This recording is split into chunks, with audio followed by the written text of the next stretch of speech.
அஞ்சலி உங்க அம்மா வந்திருக்காங்களா இங்க? இல்ல. ஓகே, நாங்க கேள்விப்பட்டோம். பொதுவா வந்து ஹீரோஸ்லாம் வந்து ஹீரோயின்ஸ் கிட்ட தான் ஜாஸ்தி பேசிக்கிட்டே இருப்பாங்க. ஆனா சேட்டையில பாத்தீங்கன்னா ஆர்யா உங்களோட பேசுறதை விட உங்க அம்மா கிட்ட தான் ஜாஸ்தி பேசிட்டே இருப்பாராம். அதுவும் வந்து ஷூட்டிங் ஸ்பாட்ல ஒரு தடவை வந்து இனிமே நீங்க வந்து சாரி தான் போட்டுட்டு ஷூட்டிங் ஸ்பாட்டுக்கு வரக்கூடாது, சல்வார் தான் போட்டுட்டு வரணும் அப்படின்னு வேற அவர் சொன்னாராம். அந்த விஷயத்தை பத்தி நீங்க தான் எங்களுக்கு சொல்லணும். இது ஆக்சுவலா ஆர்யா கிட்ட கேட்க வேண்டிய கேள்வி நினைக்கிறேன், மாத்தி என்கிட்ட வந்துருச்சு. எல்லாருக்கும் வணக்கம், குட் மார்னிங் எவ்ரிவன்.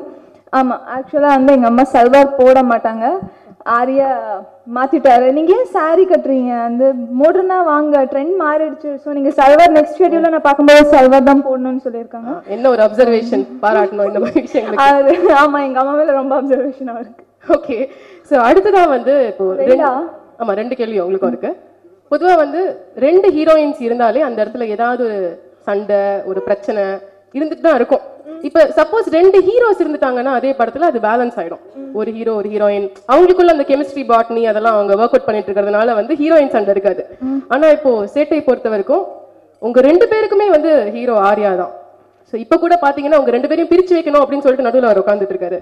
ஸோ ஏதாவது பிரச்சனை இருந்துச்சா ஹன்சிகாவோட உங்களுக்கு இருக்கிற அந்த ரிலேஷன்ஷிப் பத்தி சொல்லுங்க. இல்ல, ஹன்சிகா நானும் இப்போ வரைக்கும் சேர்ந்து ஒர்க் பண்ணல, ஆக்சுவலி இப்பதான் மீட் பண்ணிருக்கேன். நான் அதான் சொல்லிட்டு இருக்கேன், இவ்வளவு நாள் ஒர்க் பண்ணிட்டு இப்பதான் மீட் பண்ணிருக்கேன். இல்ல, இப்பதான் ஒர்க் பண்ண போறோம், நாளைல இருந்து ஒர்க் பண்ண போறோம். But she is cool. தெரியல, ஆர்யாக்கு நடுவில் சீட் கொடுத்துருக்காங்க, எனக்கு தெரியல எனக்கும். Okay, thank you.